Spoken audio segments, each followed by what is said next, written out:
My options were very limited. I decided to do a food truck because I thought, man, if I buy a food truck, I have an asset that if this doesn't work, I could sell.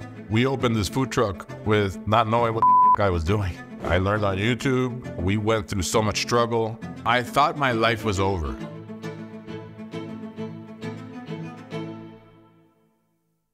Hey, I'm Thomas, and this is my start from scratch. We are currently in my Floyd's Lee Road store, which I signed this contract about 2 years ago. It's been kind of a struggle to build this location because of permitting and cost. We're almost there. This is part of that roller coaster. I try to stay motivated because of the bigger plan.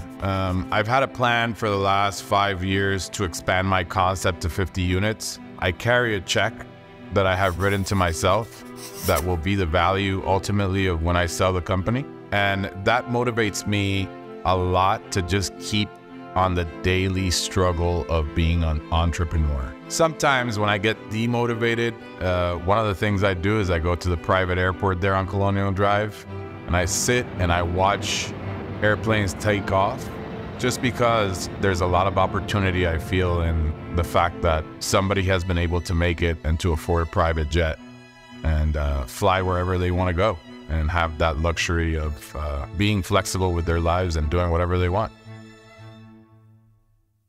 Thanks to your suggestion, feedback, everything that you've put out there, we are making changes for the better and to enhance the experience at Pigzza.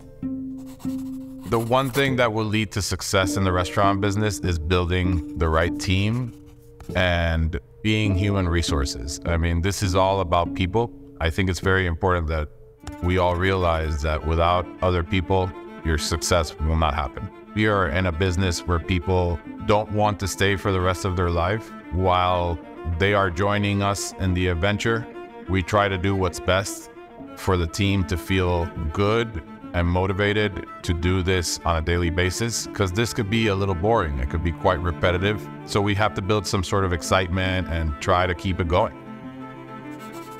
The daily struggle with doing the same thing every day is what makes restaurants successful. Many years ago, as I saw the example of my father working 6 days a week and doing the same thing over and over again, I always criticized the fact that, he was boring. The discipline and the boring is what really makes you successful. Changing, from business to business and doing different things, you get a little bit sidetracked instead of focusing on the daily and being disciplined about everything that you do moving forward to make the business successful. The success isn't in the funding and the setup, it's really in the routine. The daily disciplines of doing things right, following the recipe, cooking the product correctly, taking care of the guest the way that we want to take care of the guest, and making the experience at all our restaurants memorable.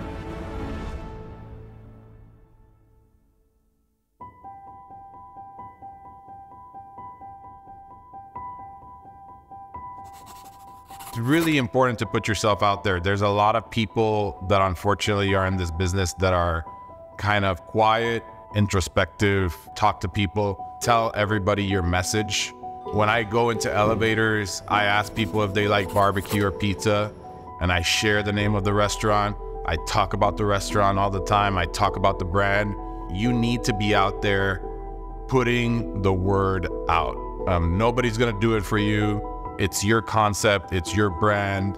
So it's important that people know that you live, breathe, and eat Floyd's or Pigzza. Man. Sorry, it brings tears to my eyes. It was a tough situation. I was fired by my dad. Man, shit, sorry, I got emotional. Wow, stop. But I don't know why the fuck that started me crying. It's weird. I was in a tough situation. I was working for my father. We had talked about continuation in a business, and I thought that I was giving my life to this business that was a supermarket business. I wanted to buy a store, and this store was probably in the worst ghetto of Puerto Rico. And I showed my dad several times, and my dad told me that it wouldn't work. And I don't think I've ever told this story. I went to this gentleman that was one of my friend's dads. Showed up in his office. I told him I had no money to buy this supermarket, but I just needed the numbers so I could go out and look for it. And he proceeded to call my dad and ask him what the hell was I doing there. My dad ended up buying the store, and it became his most successful store. But I just wasn't ready. I thought I knew it all. I thought that I could do it. And to be honest with you, I wouldn't have been able to do it. It was a tough lesson. But at the end, obviously, it put me in the position that I am today. What hurt is that, you know, I was so desperate to find something to do.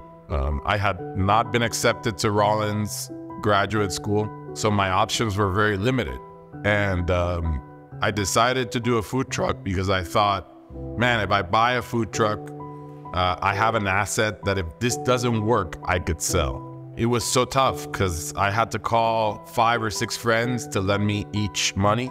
And one of my friends at the time, that he's like my brother, I owe him a lot. His name's Nils Houset. Nils, thank you. He sold his car and decided to put the money in the food truck. I don't know how, I don't know why. We opened this food truck with not knowing what the fuck I was doing. And I learned on YouTube. We went through so much struggle, but we pulled through and we made the truck very successful. That truck is still rolling around, so we did something right.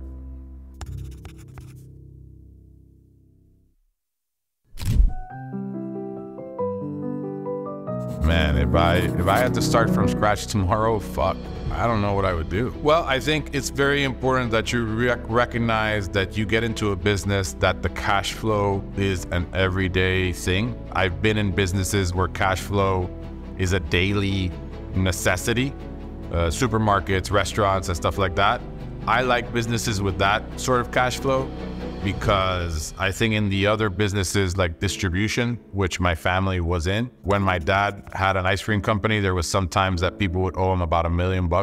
Obviously that affects the possibility of your cash flow. But the first 3 things that I would do is I would kind of call my sphere of influence, communicate to them that I was looking for an opportunity to reinvent myself, and try to figure out what would be the best form of attack to tackle the next 5 years of growing something.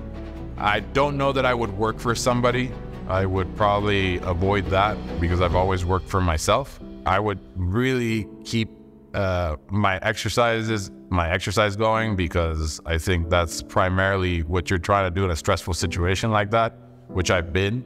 When I left Puerto Rico, unfortunately, I had to close my restaurant. I came to Orlando with $5,000. I was such an emotional wreck that I ended up buying a puppy for my niece and nephew and spending half the money that I had. You have to figure out your emotions. Now with age, I think I'm a little stronger. And just contact your sphere of influence. I think people around you will try to help you as much as they can, but you got to do the work.